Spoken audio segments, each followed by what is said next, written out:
So, give me a sense of also the kind of challenges uh, both the dealers are facing and the consumers are facing as far as the financing is concerned.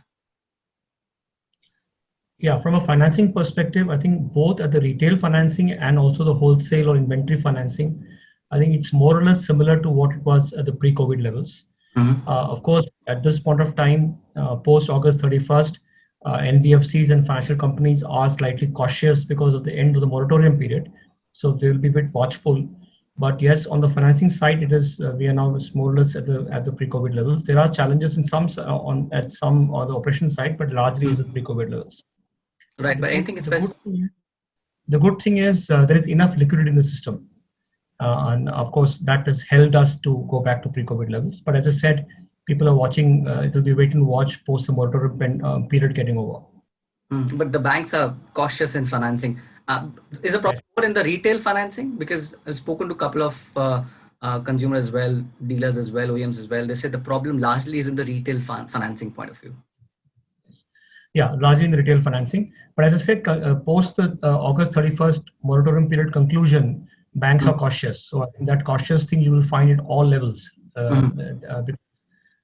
They don't, nobody will watch, we'll wait and watch how the NPA turns out to be. So they'll be a little bit more cautious. We'll have to wait and see how this next few weeks goes, and then we'll have a better idea.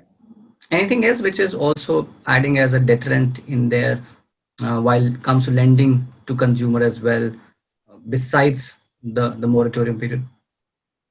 No, I think, as I said, in the first quarter, that's April, June quarter, we hardly saw many sales happening. But just typically in the month of June, we saw some sales. So it was much lesser. So compared to April, June quarter, obviously, July and August have seen much better sales, and which obviously means that there have been larger financing deals which has been closed.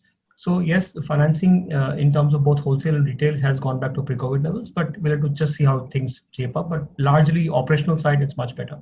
And we'll get to see how after the August period is over, how it pans out around that time. Yeah, say September 1, because 31st August, the moratorium period is concluded. So September, in the next couple of weeks, we will have an idea. Right. And one more thing on the inventory buildup. How is the inventory buildup happening right now, both in four wheelers and two wheelers? Inventory, what one thing is very important is inventory is a attribute which is agreeable between, it's a commercial attribute agreeable between an OEM and a dealer. There is no industry-wide data or number which comes in. Largely, it is what the OEM and the dealer agrees.